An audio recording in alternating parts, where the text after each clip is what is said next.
योगेश कदमांनी संवेदनशीलपणे बोलावं, मुख्यमंत्री फडणवीसांचा सल्ला, तर तारतम्य बाळगावं, उपमुख्यमंत्री अजित पवारांनी टोचले कान.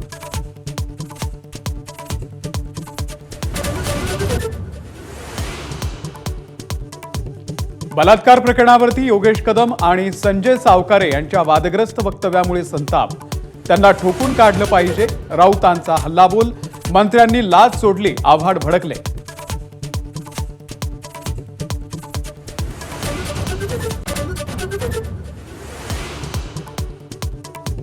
नराधम दत्ता गाडेचा 3 वेळा आत्महत्येचा प्रयत्न, 2 वेळा गळफास घेऊन आणि एकदा कीटकनाशक पिऊन आयुष्य संपवण्याचा प्रयत्न फसला.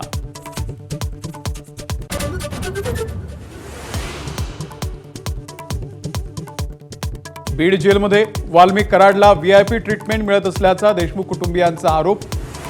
कर्मचारी मदत करत असल्याचा दावा. धनंजय मुंडेंचाच तसा आदेश असेल, वडेट्टीवारांचा आरोप.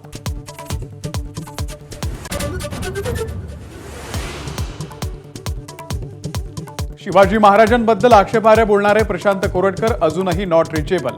अटकपूर्व जामिनासाठी प्रयत्न सुरू असल्याची माहिती. नागपूर आणि कोल्हापूर पोलीस शोधासाठी मध्य प्रदेशात.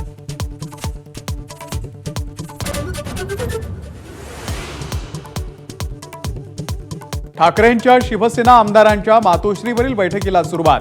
पक्ष मजबूती आणि राज्याच्या अर्थसंकल्पीय अधिवेशनासंदर्भात चर्चा.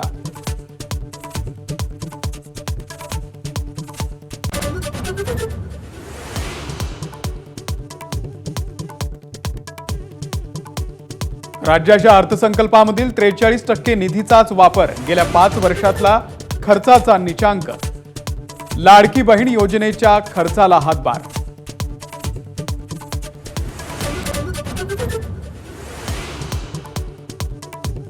राज्यात 17,500 मराठी शाळा बंद होण्याची शक्यता. 20 पेक्षा कमी पटसंख्येच्या शाळांवरती गंडांतर.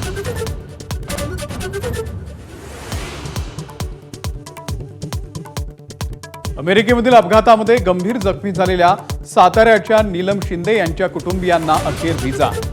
मुख्यमंत्र्यांच्या प्रयत्नानं 14 दिवसांनंतर मिळाला व्हिसा. नीलमची मृत्यूशी झुंज.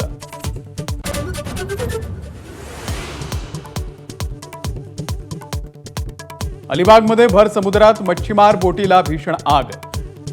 बोटीवरील सर्व खलाशी सुखरूप. बोट जळून खाक झाल्यानं सुमारे 2 कोटींचं नुकसान. एबीपी माझा, उघडा डोळे बघा नीट.